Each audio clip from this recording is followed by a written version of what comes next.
Assalamualaikum warahmatullahi wabarakatuh. Sampurasun. Wilujeng belajar bahasa Sunda, Jembar Emina, Jembar Bahasa. Selamat pagi anak-anak. Semoga hari ini kalian tetap dalam keadaan sehat walafiat dan tentunya terus semangat belajar daring dari rumahnya ya. Ibu sekarang menjadi guru bahasa Sunda untuk kelas 5. Nah, kelas 5 ini kita akan menggunakan buku Pangrumat Bahasa Sunda penerbit dari Erlangga ya.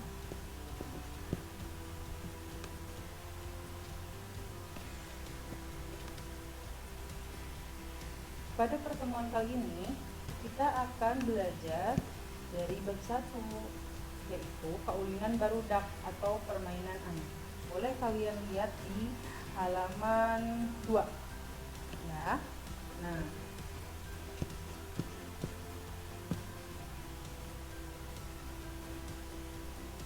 kalian bisa lihat di halaman 2, di situ ada panikan bahasa. Jadi kita akan menelaah bahasa ya. Nah, di situ ada maca deskripsi.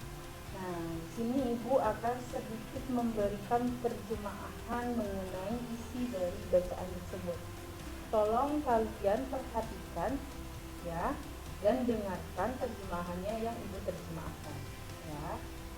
Nah, jajampanaan.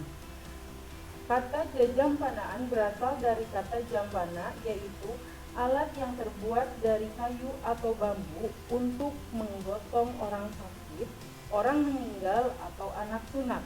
Jajampanaan merupakan permainan yang menirukan orang yang sedang menggotong orang atau barang dengan memakai jampana. Permainan jajampanaan dilakukan untuk mengisi waktu luang serta hiburan untuk anak-anak. Dalam pelaksanaannya, permainan ini menirukan orang tua yang menggotong orang sakit dahulu sebelum banyak kendaraan. Selain itu, permainan ini memerlukan kerjasama dan di setiap permainannya. Permainan ini dimainkan berkelompok oleh 3 orang. 2 orang yang menjadi jampananya dan 1 orang yang menaikinya. Permainan ini tidak memerlukan alat, hanya memerlukan tempat yang luas. Dapat di halaman atau di lapang, bisa di jalan yang jarang terlewati oleh kendaraan. Nah, persiapan sebelum bermain. Pertama, mengumpulkan teman-teman untuk melakukan permainan. Kedua, memilih pasangan termasuk teman yang akan digotong. Ketiga, memilih tempat yang cocok untuk bermain.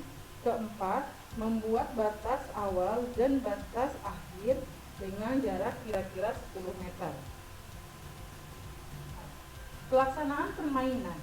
Setelah terpasang pasangan, setiap pasangan yaitu 2 yang menjadi jampannya dan 1 yang digotongnya.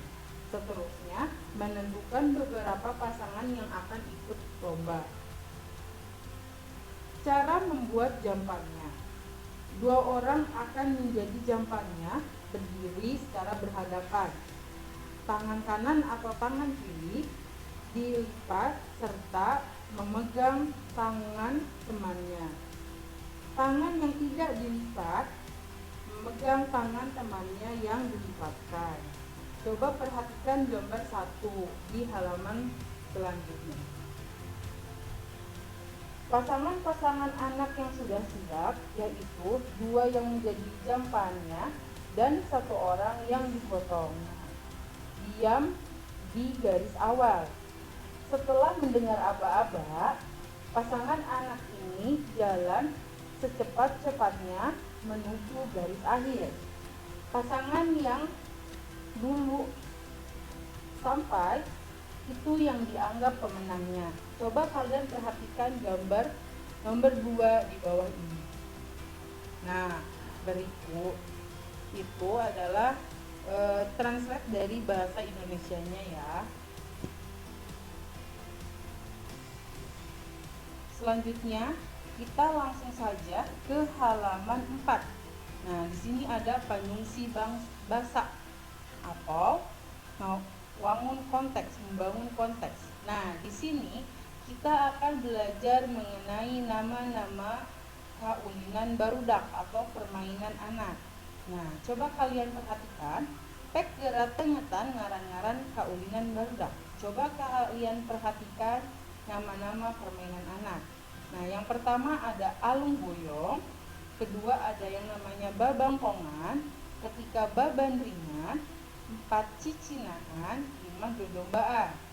Nah, selanjutnya nomor 6 ini ada yang namanya permainan jeblak batok. Terus yang ke-7 kukudaan, yang ke-8 pakai lengkeleng agung, 9 sasalin petan, dan yang 10 kucing puntang. Nah, di sini ini hanya sebagian contoh permainan kaulinan barudak Sunda atau permainan anak Sunda yang kalian harus ketahui.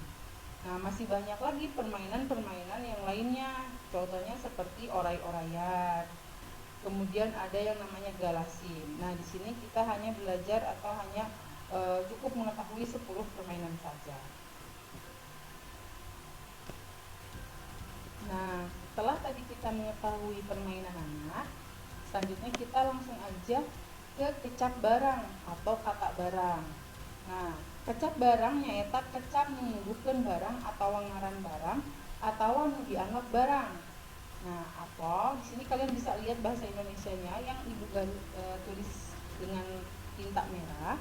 Nah, kata barang merupakan kata yang menunjukkan barang atau nama yang dianggap barang. Nah, Ibu kasih contoh satu nih. Asep keur medar layangan di Tegalan. Nah, bahasa Indonesianya, Asep sedang menerbangkan layang-layang di lapangan. Nah, kata layang-layang itu merupakan kecap barang. Ya. Layang-layang di sini merupakan kecap barang. Nah, selanjutnya coba kalian perhatikan contoh kecap barang yang lain dalam tabel. Nah, ini ada di halaman 4 sampai di halaman 5. Nah, di sini lihat. Nu aya di jero imah yang ada di dalam rumah. Ada meja, kursi, ember, radio, televisi, kulkas, kipas angin, dan lain sebagainya. Kemudian yang ada di dalam sekolah ada meja, ada kursi, murid-murid, kepala sekolah, guru, kapur, pamupus, laptop, mesin ketik, jeung sajabana. Selanjutnya, nah ada barang-barang yang kecap barang yang di jalan, yaitu mobil, beca, sepeda, sodo, manusia, dan lain sebagainya. Nah, kalian bisa baca di sini ya. Di sini juga di pabrik tas contohnya. Nah, di pabrik tas ini kecap barangnya apa aja? Ada kulit, lem, paku, palu, kantong plastik, dus, resleting, kancing, jeung sabjabana, dan lain sebagainya. Kemudian di dapur, apa saja nih kecap barang yang ada di dapur? Contohnya ada katel, kompor gas, hawu, sulu, cangkir, ember, centong, gajikjer, sendok, dan lain sebagainya. Kemudian ada sesebutan jalma atau sesebutan manusia. Contohnya bapak, ibu, mama, nini, aki, paman, bibi, uwa, tentara, polisi, dokter, karyawan. Nah, misalkan kamu ingin menyebutkan nama orang, nah itu juga termasuk sesebutan jalma atau sesebutan manusia. Nah, selanjutnya ada ngaran barang dari ngaran sasatuan. Sasatuan ini adalah binatang, nama-nama binatang. Contoh ucing, gajah, cak-cak, silem, hilet, orai, puyuh, monyet, jeung sajabana ya. Selain itu juga ada tambahan lagi nama-nama tumbuhan atau ngaran tumbuhan. Nah, contohnya misalkan tangkal kalapa, terus tangkal jeruk, terus jukut, terus tangkalan sejenna jeung sajabana. Nah, eta merupakan kecap barang. Jadi kecap barang teh nyaeta kecap anu nunjukkeun barang atawa ngaran barang.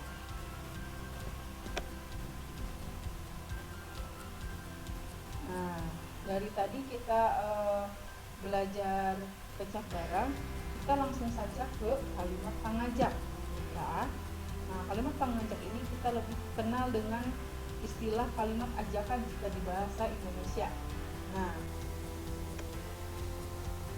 Nah, setelah tadi kita belajar mengenai kecap barang, selanjutnya sekarang kita akan belajar mengenai kalimat pangajak atau dalam bahasa Indonesianya yaitu kalimat ajakan. Nah, coba perhatikan kalimat di bawah ini. Perhatikan kalimat di handap ieu. Hasan ngajak babaturanana ulin ucing sumput. Hasan ngajak babaturanana ulin ucing sumput. Nah, ketika kita ubah ke dalam kalimat ajakan, maka kalimat di atas akan berubah menjadi urang ulin ucing sumput yuk. Nah, dina kalimat pangajak diakhiri ku tanda seru. Ya, dalam kalimat pangajak ini diakhiri oleh tanda seru. Nah, kecap atau kata yuk ini berasal dari kata hayu yang merupakan salah satu kata ajakan, ya. Misal contoh lain di sini kita bisa lihat. Nah, contoh sejen atau contoh lain. Sinta ngajak Dian diajar bebarengan. Nah, ketika kita ubah dalam kalimat ajakan menjadi Dian urang diajar bareng yuk. Nah, ada perubahan kan di situ seperti orang yang sedang mengajak. Selanjutnya contoh kedua di sini. Nahla ngajak Gina meuli cilok. Nah, ketika diubah menjadi kalimat pangajak menjadi Gina urang meuli cilok yuk. Nah, selanjutnya contoh yang ketiga di sini. Jaja ngajak Ira jeung Susi naik korsel. Nah, ketika diubah ke dalam kalimat pangajak menjadi Ira Susi urang naik korsel yuk. Nah, di situ ada kalimat ajakan atau ada kata ajakannya itu yuk dan diakhiri oleh tanda seru. Nah, maka itu disebut dengan kalimat pangajak atau kalimat ajakan, ya.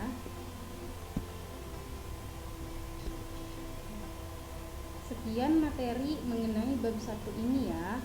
Nah, semoga kalian dapat memahaminya karena di bab 1 ini kita masih belajar tidak yang terlalu sulit ya. Dari bab 1 ini Ibu mengambil 2 materi, yaitu yang pertama tadi kecap barang atau kata barang, yang kedua mengenai. Nah, sekian pembelajaran untuk hari ini. Nah, di bab 1 ini kita telah mempelajari yang pertama mengenal permainan anak di Sunda. Kemudian yang kedua kita mempelajari juga mengenai kecap barang, dan yang terakhir kita mempelajari untuk kalimat ajakan. Bagaimana cara membuat kalimat ajakan, ya. Semoga materi hari ini dapat dipahami dan bisa kalian terapkan untuk latihan di rumah ya. Nah, untuk hari ini Ibu cukupkan sekian, dan untuk pembelajaran hari ini pun tidak ada tugas sama sekali ya. Cukup kalian untuk memahami apa yang telah Ibu sampaikan. Nah, selanjutnya kalian bisa berlatih di rumah untuk mengisi buku paket kalian ya. Nah, sekian pembelajaran dari Ibu. Semoga kalian dapat memahaminya ya. Sampai jumpa di minggu depan. Wassalamualaikum warahmatullahi wabarakatuh.